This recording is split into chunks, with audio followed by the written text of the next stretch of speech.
Welcome to This Team Is Killing Us, a podcast about what the Carolina Panthers do to good people. She is Lauren Brownlow. I am EjiroEvero, and no, your eyes are not deceiving you. We have a new color scheme, a new look. We did a little remodeling around the place over the holidays. But Lauren, what is killing me today is it is already over. This happens every football season. We wait and wait and wait, and then it goes by in a flash. And when there are no playoffs involved, that flash is even flashier. Yeah, but you know what? Like, I don't end many Panthers seasons feeling good. In fact, probably could fit on one hand the number of, a surprise playoff run that ends in, a respectable defeat would maybe be on the list. A good season where they don't make the playoffs, but like they show progress.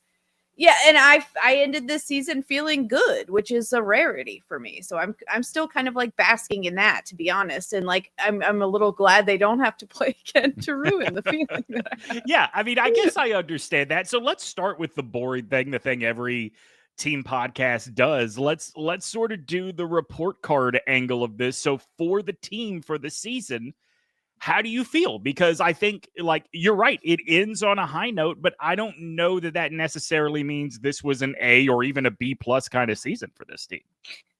Yeah, I think that's fair, because at first it's like, what scale am I grading on, right? Like, sure. If I'm grading on a scale of like Panthers to Chiefs, that's they're not going to do great. But I like C plus is what came into my mind at first.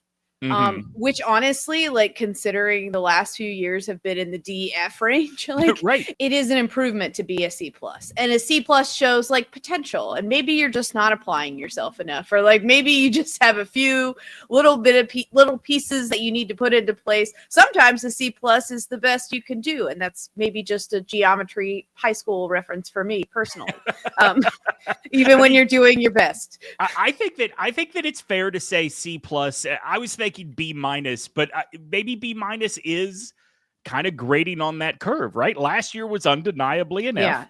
I think you are, at this point, if you're the Panthers, you're putting in work and you are raising where you have been. Is it good enough for this year? Yeah, but certainly we have expectations going forward that the improvement, and when I say expectations, I don't mean like, okay, we won 2 last year, 5 this year, we should win 8 next year. I just mean we should improve. If that only means 6 wins, but it is 17 one-score games, like, that's fine. That's better as long as we see, and I talked about this in my post-game video, as long as we see Bryce continue to improve, the defense improve, period, and Dave Canales continue to grow as a coach, as a leader, that's improvement to me. So I think C plus, B minus is pretty fair range for this team. Yeah, and look, they had some stinkers over the season, we even recently. I was about to say, they had some stinkers as late as what, week 15? Was that the Dallas game?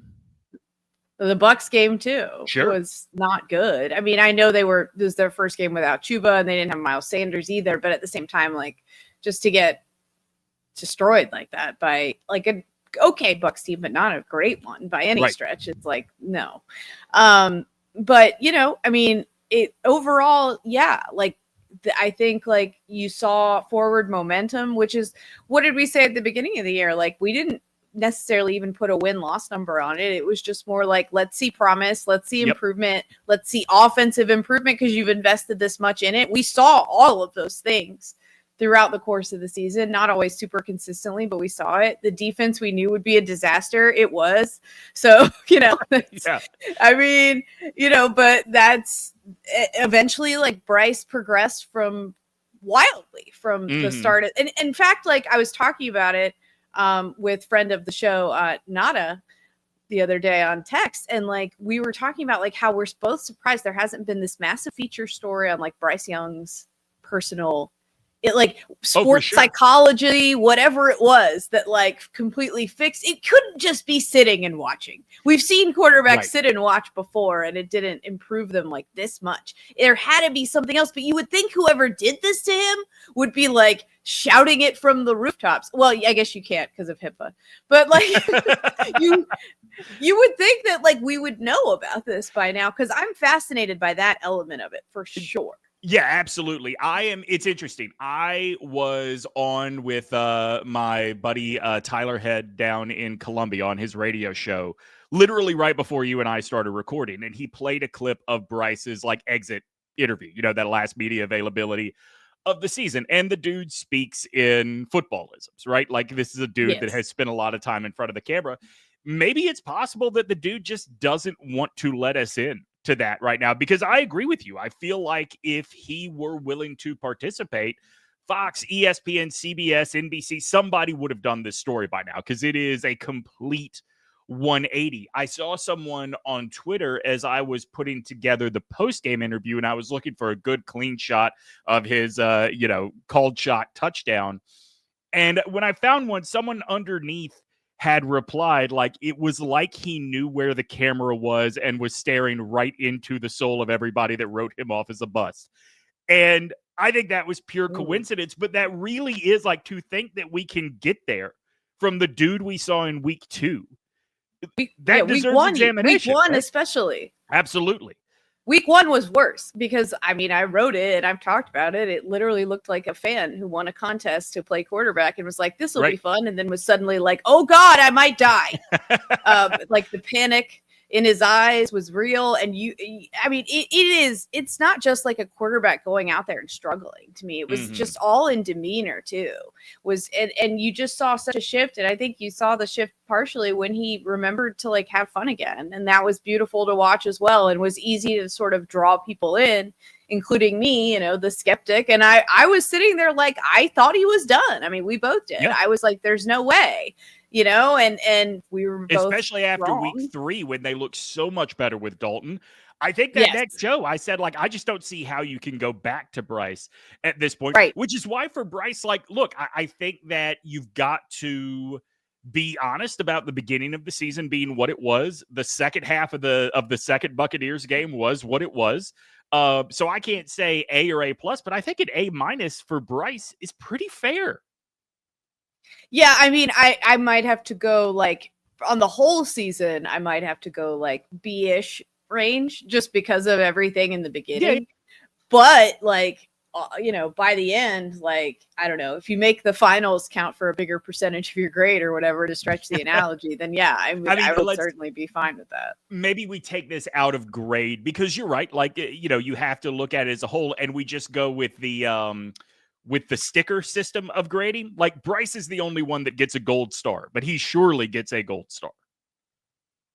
Yeah, I would. Well, Chuba would get one. Chuba, all right, fair. Yeah, 2 gold stars. Yeah, that's probably my list, to be honest. Agreed. Those 2. Maybe Cade Mays. I thought he played really great most of the year.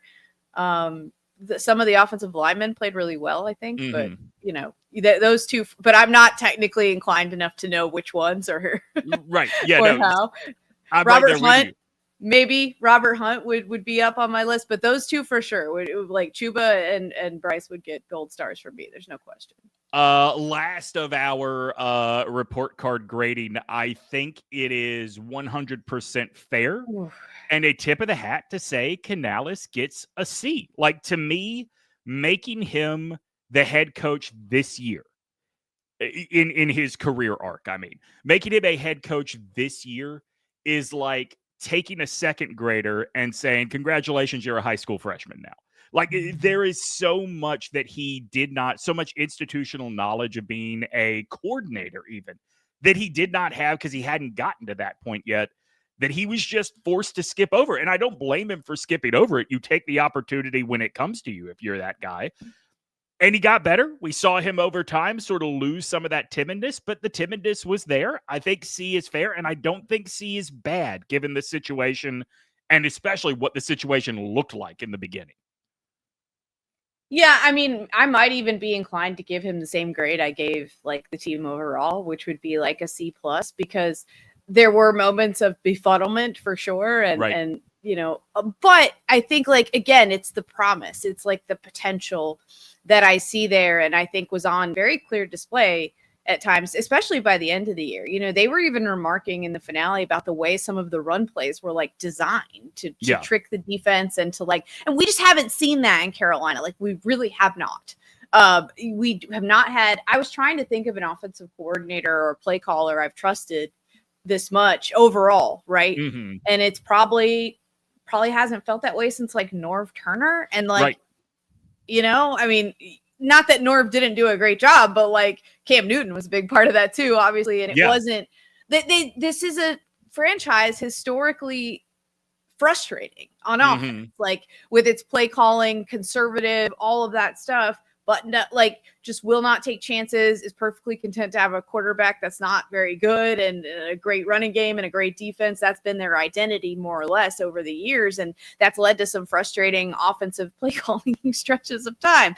And I have appreciated very much like the innovation he's brought to that. And look, I mean, maybe the answer to this whole quarterback rehab, maybe, in spite of what I think a lot of people have said about Canales this season and his like feelings about BryceYoung, which I don't necessarily fully agree with all of what I've heard on that. But like, I think that's another reclamation project for him as well to put on his resume with like Geno Smith and some of the others. Like agreed. Baker Mayfield, like, maybe Dave Canales has as much to do with this as anything. I've appreciated his demeanor overall, like the way sometimes the positivity can feel a bit like phony to cynics like you and I.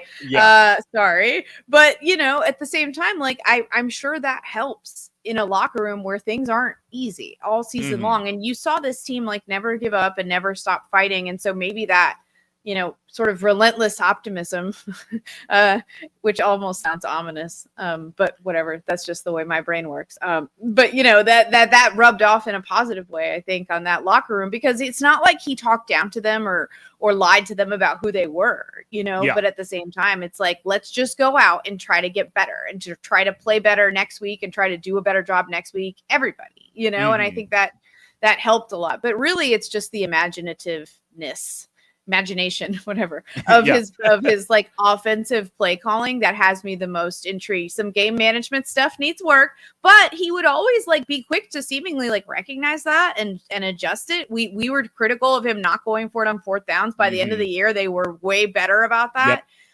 They were having delay of game issues for a while. He seemingly got those ironed out with Bryce. So I see that like he's very like, I'm going to see what I'm doing wrong and work to improve on that. And I'm big on that. Can I tell you something that impressed me? And this is like, man, the bar was in hell for so long with this team, but something that did impress me in that final game is you mentioned getting the delay of game issues ironed out. That almost happened in week 18, and Lauren, they got the timeout in time. I know. I almost had a heart attack. Your girl almost had a small heart attack, just a small one, but a heart attack nonetheless. I was like, please God, right now, really? Right. But even at home, they were having the issues. It's been an issue with this. We've talked about it, but it's been an issue like even since Cam was there. At home, I think like the play clock placement is not ideal for whatever reason in Bank of America. But either way, like, it's been a thing. They addressed it. They mostly fixed it. Like you said, they got the timeout in this time. It's like you see like a learning curve. Whereas like for a while with certain Panthers coaches, it was like you would be hitting your head against a wall to get them to change whatever tendency it was that was always a problem. It took a terrible loss in Buffalo for Ron Rivera to decide, should we go for it? Was going up 6 at Buffalo with half our secondary out a bad idea? Right. Could even EJ Manuel get down the field against it? Yeah, they sure did. Not that I've been hanging on to it for 11 years. I have not. But you know what I mean? It's taken a lot of time to get people to change. And he seems to be a little more like, maybe this is like his age too, a little bit. Like he's able to self-reflect and be like, I screwed that up. Let me fix it. Yeah. I mean, I think the fact that he is off of the Pete Carroll tree is not insignificant in terms of thinking differently about the game. I mean, look. Well, just thinking differently, certainly, right? With Pete Carroll. Yes, very true. His effusive praise of Bryce after that game tells you the guy has confidence in Bryce. What is your confidence after the season, knowing that we're going to reset this whole thing next year? Like, there's no, maybe this isn't fair to say, but I think it is accurate. There's no momentum to build on in week 1 of the 2025 season. I don't know. There's nothing to, I don't know if I would say that because I feel like there is some now. Well, no, okay. Yeah. Let me clarify what I mean. There is nothing like rolling from week to week to build on. Like you're starting you're starting over. Yeah, but I feel like they didn't do, sadly, at times frustratingly, they also didn't do a lot of that this year anyway, seemingly. Like, sometimes their good games would come seemingly out of nowhere. Like, you'd be like, oh, didn't true. see that coming. And their stinkers as well. Yeah, the only win streak was the first 2 Bryce wins. After that, things were spread out a bit. Do you think this idea that, Dave Canales, and I think I saw yesterday morning, Dave Tepper has said BryceYoung is our quarterback. Do you think that is a Bryce is our guy we believe, or do you think that is a Bryce is our guy, we're not drafting someone in 2025? I don't think they're drafting someone. No. I don't either. My question is, do you think that Bryce has won them over, or do you think they just don't have to worry about it for next year? Oh, okay. I mean, I think some of both. Look, honestly, maybe I'm not reading into Canales' comments enough, but there have been multiple people, I think you, Joe Ovius, for example, that have been like, oh, Canales, I don't know that he trusted Bryce fully. And maybe he didn't, but I also didn't get the sense that he was anti-Bryce necessarily. It was just more of a... Yeah. I never thought he was anti-Bryce. Frankly, I don't blame him if he didn't trust Bryce as his quarterback when he took this job. I don't. As much as I like Bryce, I don't blame him if it took some time for him to recognize that there was clay he could mold there. 100%. And I think that's but what I'm saying is I think he's always probably, I would imagine, relayed some of that positivity and that optimism to Bryce as well, of being hey, you can do this. Look what I did with look what happened with those guys. Probably more the way he framed it, not look what I did with those guys, right. Me saying that. But look what happened with these guys. Everybody thought they were toast and done. And you have barely done anything in this league yet for us to call you done or not. You could do this. And I'm sure, I would imagine he said stuff like that to him behind the scenes as well. I really do think that. I think people were viewing his comments as he wasn't fully bought in on Bryce, but I think he was probably just being more cautious. What was he gonna, because if you go out there as the head coach and you're I am all in on this guy, I believe in him, I know he's gonna be great, and you said that after the first few games, people would be is he okay? Does he, what is wrong with this man? If you thought that about Bryce after the first 2 games, but I would imagine he was telling him stuff like that, at least a little bit behind the scenes, even when he was sitting, you can do this, because you don't just build up that kind of belief in yourself. I feel that quickly. I would not be surprised. And this is the first time I've ever really thought about it in those terms, but I would not be surprised if he had told Bryce, thinking back to his year in Tampa, you need time. I have seen guys that it's just not going to happen for. Kyle Trask got to learn from Tom Brady, and it just wasn't going to happen for Kyle Trask. That's why we brought in Baker Mayfield. And look, we didn't, the Buccaneers after Canales left signed Mayfield to a big deal. Clearly, they don't think it's going to happen for Kyle Trask. I would not be surprised, I should say, if Canales was telling Bryce, you're not Kyle Trask, man. It can happen. These are the things that have to change. I think going back to our sort of school analogy, until we see them take the field in a meaningful game again, it's basically going to be Bryce versus the summer slide, right? Bryce versus whatever sort of regression there is going to be from not being in it day to day. And I trust his work ethic, and I'm sure that he is the kind of guy that is going to get the receivers together at some sort of offsite workout. But look, we are all scarred by what we saw in the 23 season. And so I'll believe it when I see it. I will hope for it. I will believe it can be real, but I will not believe it is real until it is locked in. What I want from him really is, and I texted you this, the moment, and people will laugh, but I mean this with all sincerity. There was this moment in the game when he's celebrating, I think it was his 4th or 5th touchdown, and he's doing a dance with somebody, and they pan to the crowd, and there's these awkward Panthers fans, these white people dance, trying to imitate the dance, right. Same way I just did, not very well. Right. So I'm not roasting them. I'm the same. But I was it just immediately made me think about Cam, and not like saying Bryce is Cam. I'm not saying anything like that. What it is that was by far, Steve Berline has a case as well, but like by far the most exciting. And Jake Delhomme had his moments, but he wasn't like the same kind of like big stats quarterback. I was about to say, if you're talking about the iconic like one of one, there is can win a game for you 100%. Yep. It's been two, and it's been Cam and it's been Steve Berline, and really obviously way more so Cam than Steve Berline, right? So like to recapture that energy and excitement of like the way he played football and how contagious that was for the fans, and just the confidence and like the swagger, and like people just being like, I want to imitate that, and like I want to be a part of that. Like that's really what I was getting at with that like Cam energy thing. It's not like, oh, this is the next Cam Newton. It's like, oh, the excitement around this guy and the confidence he's playing with, and the attitude, like the joy and all of that is like, you cannot resist it almost as a fan.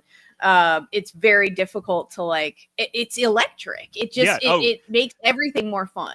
By next season, we are all going to be doing, I know it started out as Chuba's thing, but then Bryce started doing it and everyone started doing it. We're all going to be doing the airport direction first down thing that they all Cam used to do that too. Well, not airport quite, but Cam used to. Cam was like prolonged very authoritative. Point, yeah. Don't forget like, that. But yeah, no, I mean, it's fun and confident.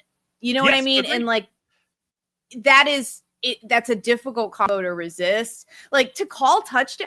The guy I saw in week 1 with just looking like he was being chased by lions or something. That's literal lions. The online because when I was looking for that clip to make the post-game video, there were a lot of people online that were getting pissy about Panthers fans, broadcasters, whoever, making a big deal out of this because, Lamar Jackson has done that already, or, Josh Allen does that every year. That's not the point. Yeah. Exactly. That's not the point. We saw Josh Allen struggle, but we never saw Josh Allen get benched. Lamar Jackson does not seem to struggle at anything until the playoffs come around. No. Like this is 100% the Bryce story is why we're celebrating this.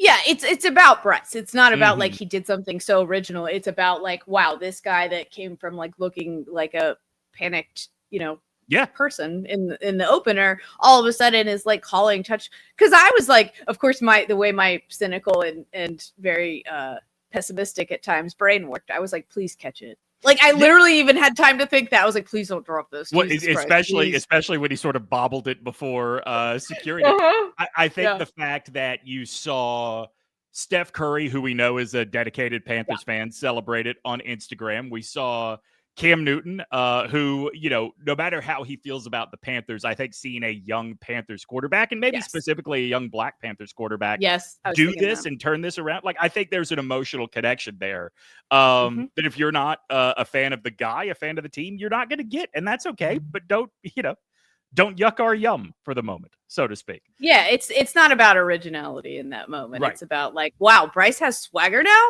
Yeah. Cool. Yeah. Don't forget that we are all going to be part of the Basketball Jones with our buddy Bomani Jones, who rarely said something very nice about Bryce on his podcast this week.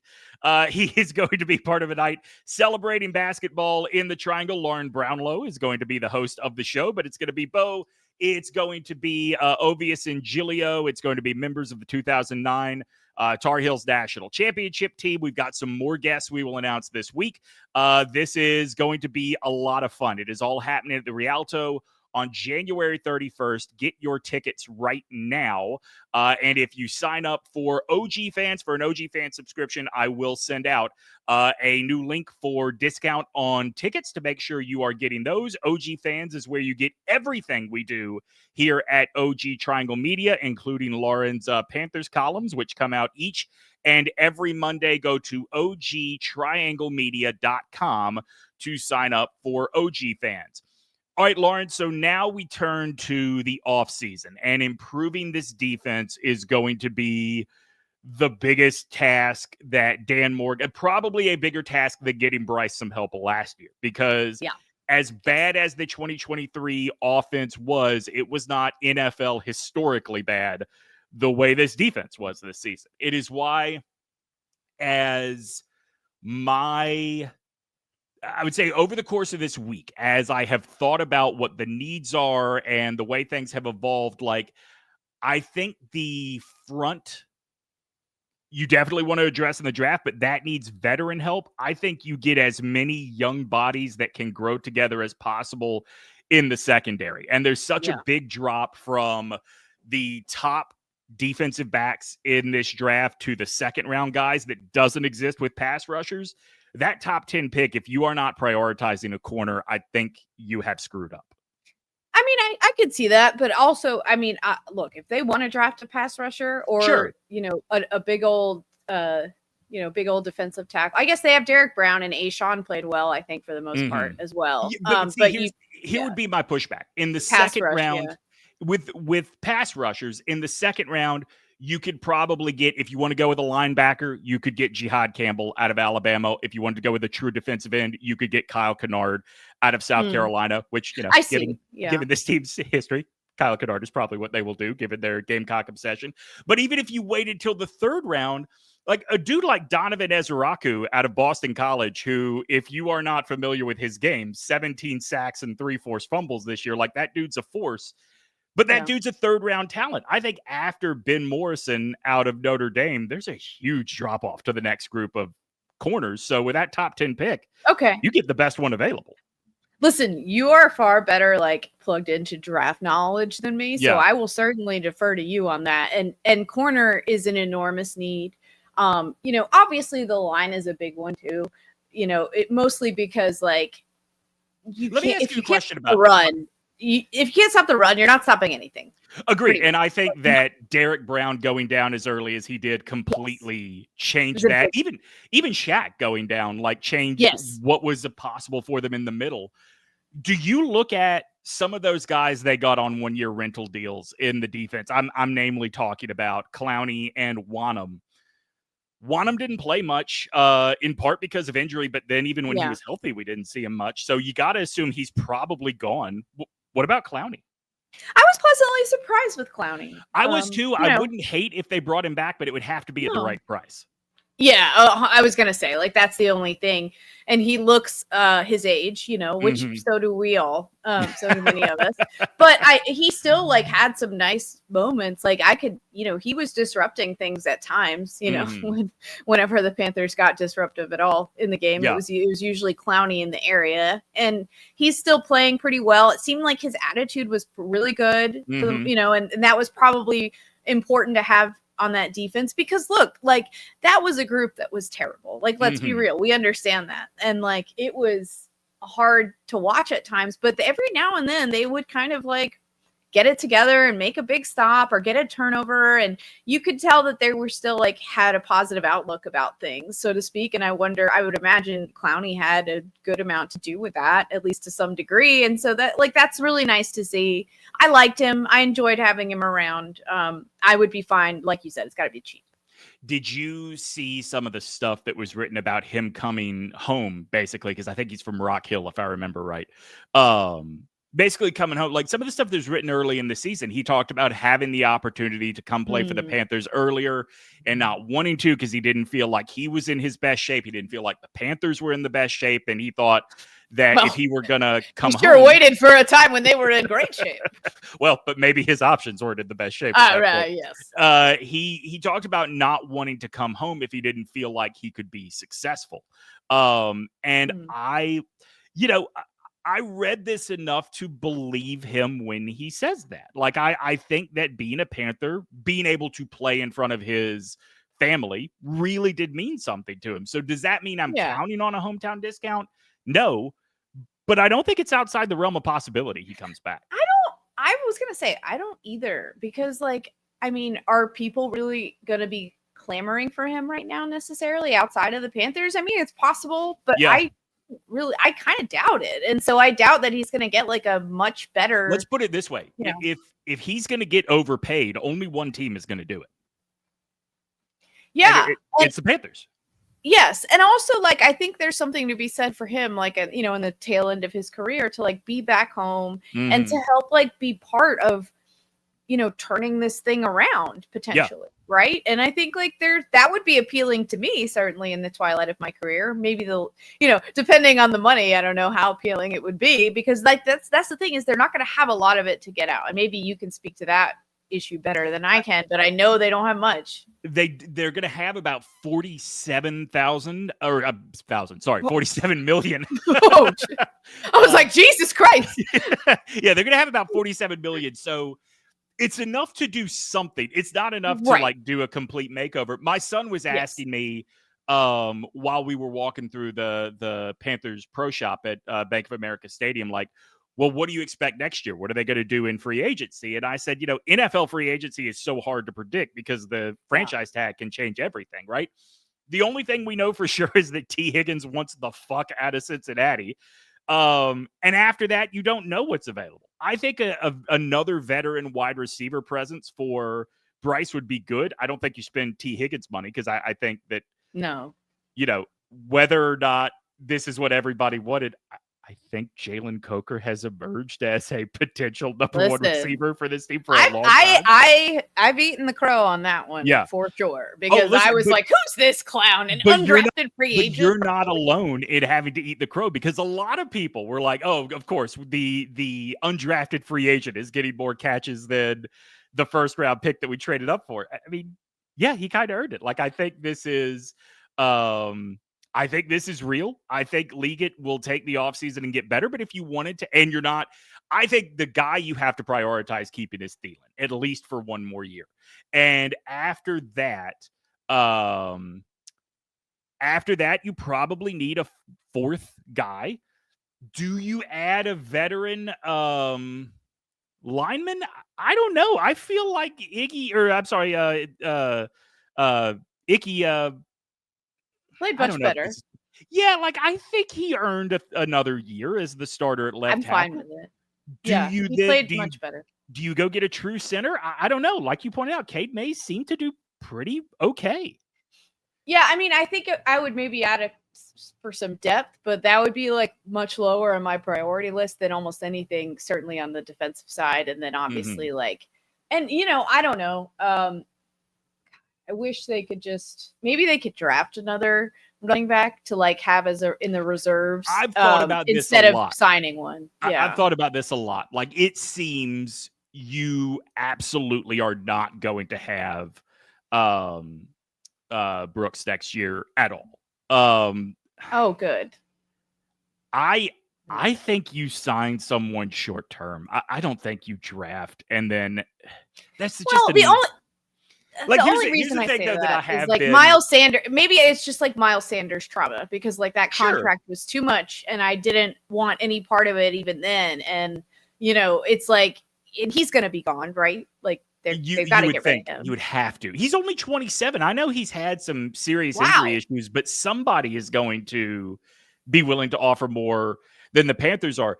I will tell you, the one thing that I've thought about is, if you're picking at number 8 and Genty is there, how do you not take the best player in the draft?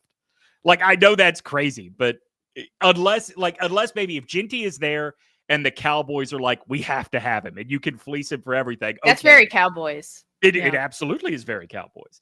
But I don't know. I don't think you draft another running back this year.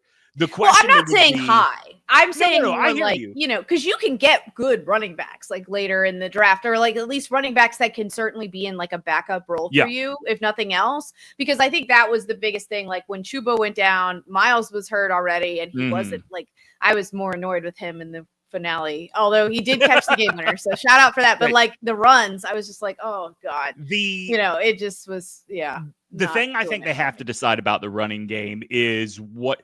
All right, so clearly they're not doing the Lions thing, the Sonic and Knuckles, the one fast guy, one big hurler. Well, they can't, but also, like, I still think at his best, Brooks is just a little bit more versatile version of Chuba because he's a better receiver. Right. So if that's what you're building around long term, that's fine, assuming Brooks is healthy. What do you do in the short term until Brooks is healthy? I don't know what the right answer to that is.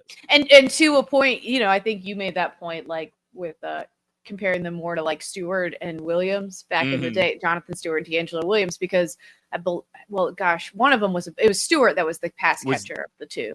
From what I remember. Yeah. I could be reversed that, but I'm pretty sure I'm right on that. Stewart was the pass catcher, but he was also the strong guy, whereas Williams was your outside guy. It was a little strange. But they both actually, like, that was the thing where they tried to make it like a duality thing, but they were actually like not as different as they, it was the similar thing, right? Where you want to have like the combo of two different things, but that's not actually necessarily what they were about. Like you said, the only difference was the pass catching, and I think like that there is a parallel there, but I don't know. Like at this point, how much do you look at Brooks as your future at this point, anyways? Like realistically, I mean, I'm not trying to be callous, but that's the way these teams were. It's fair. I mean, I said this when he went down, re-injuring that ACL. I know a lot of people will point to Saquon Barkley of injuring the same ACL twice. We had seen him as an NFL success by that point. Yes, we are literally talking about. What, 8 total carries or 8 total touches for Brooks before that happened again? Not good. It's not good. I that was my biggest fear when they drafted him. It's why I didn't like where they drafted him, where they did it. I understand they probably knew they were taking a chance. It didn't work out. It is what it is. But like, that's why I didn't like it so much, because I'm like, you have a great running back. Right. You don't need this person that high. Like, I'm sorry. And I mean, I hate this for him. I hope everything works out. But if you're the team, like, how much can you factor that in? Especially if you're probably not even going to get him next year. Like at this point, you probably have to be thinking, okay, let's plan for a potential future at least without him, because you're going to have at least 1 year without him. Yeah, I agree. And I think that also when you see what the Buccaneers got out of Bucky Irving, who was taken literally 2 rounds later, it's hard not to, if you feel the way you felt, it's hard not to dig in a little bit. Let's wrap up by talking about the coaching staff. Dave Canales says EjiroEvero is definitely coming back. He alluded to wanting to give Evero a pass because of all of the injuries that the team was dealing with this year. Totally understand that.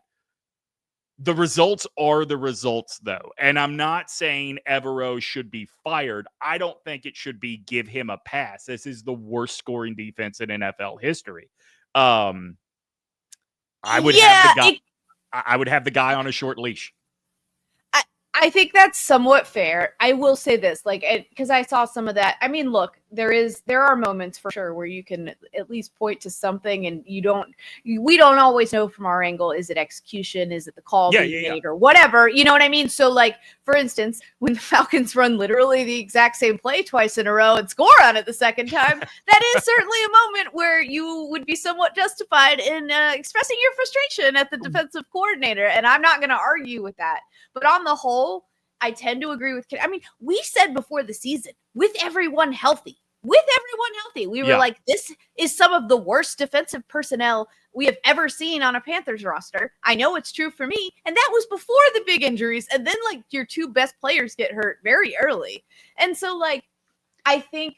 And the prize that you brought in, Josey Jewell, probably doesn't stay on the field very consistently. I mean, it's like every But he did play well when he was there. I was happy with that. He played great, but I think, it felt like every 4 games we were at least seeing a limited Josey Jewell this season. That artificial turf, David Tepper, stop it. I hate it. Agreed. But anyway, I mean, like, so for me with Evero, I hear you on, like, why a pass feels unfair. I'm sure that there is still going to be, like, it was still bad at times, and I'm sure they have more access to, like, behind the scenes stuff of, like, but there are certain things that, like, Evero probably shouldn't have to be teaching, like tackling, so that's one that, like, I agree with. Whereas, like, in the past this season, I did say, like, I cannot believe this team does not know how to do the basic things on defense, and I would blame Evero for that. You're right. That was probably unfair, but I mean, it'd be like, yeah, in a real world, like Falcons play was dead on. That's the kind of thing that, like, if he's what everybody said he was, and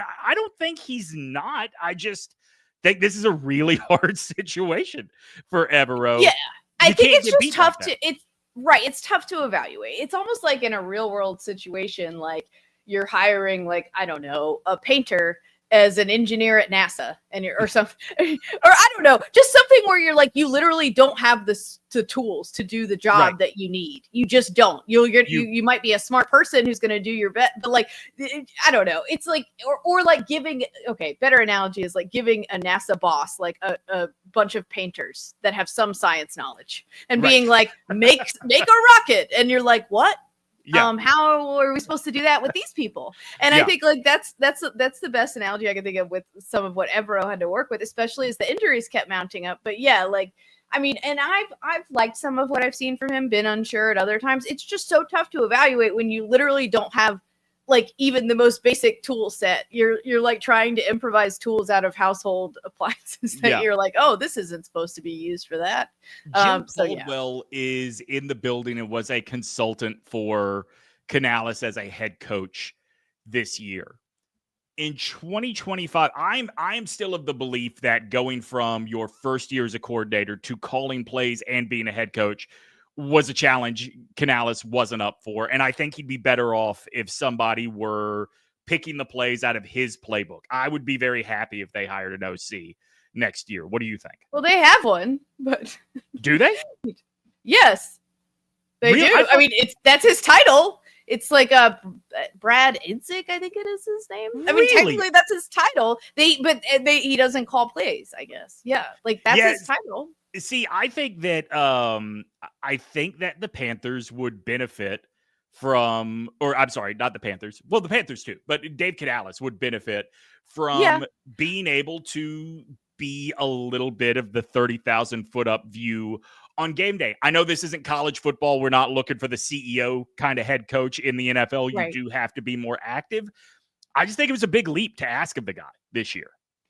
For sure. And at times he did surprisingly well. At times he did about how you would think with that. And, you know, I think I could see some of that, but I'll be honest, like I know it was up and down. I know there was an offensive coordinator. Brad Idzik came from Idzik. I knew it. I told you. Yeah, I knew it because they showed him on the sideline one time. They're like, there he is with his offensive coordinator. I was like, oh yeah, I forgot they had one of those because like he calls the plays and stuff. I don't know. There is part of me that's like, you know, maybe I don't know if I'd be so eager to go away from him calling plays because I like the way I just like some of his plays so much. But I hear what you're saying. Like they're still picking from his plays. It's just like, you know, situationally, how are they deployed, everything like that, which a coach might have, you know, a more experienced guy might have a little better knowledge of. I hear you. I'm not saying you're wrong. But there is part of me that's like, I don't know, man. I kind of like to just see him grow as a player. Maybe the coach could be there almost to consult in like helping him with the 30,000 feet view. And let's let Canales cook a little bit with these plays, you know, especially if Bryce keeps cooking, you know, I don't know. They don't just have an offensive coordinator. They have a pass game coordinator. Do you want to guess who that is? Pass game coordinator. I have no idea. Just tell me it's not a McCown and I'll be happy. It is not a McCown. It is a Carroll. Pete's son Nate is the pass game coordinator, which is interesting because wasn't Pete renowned as a defensive mind?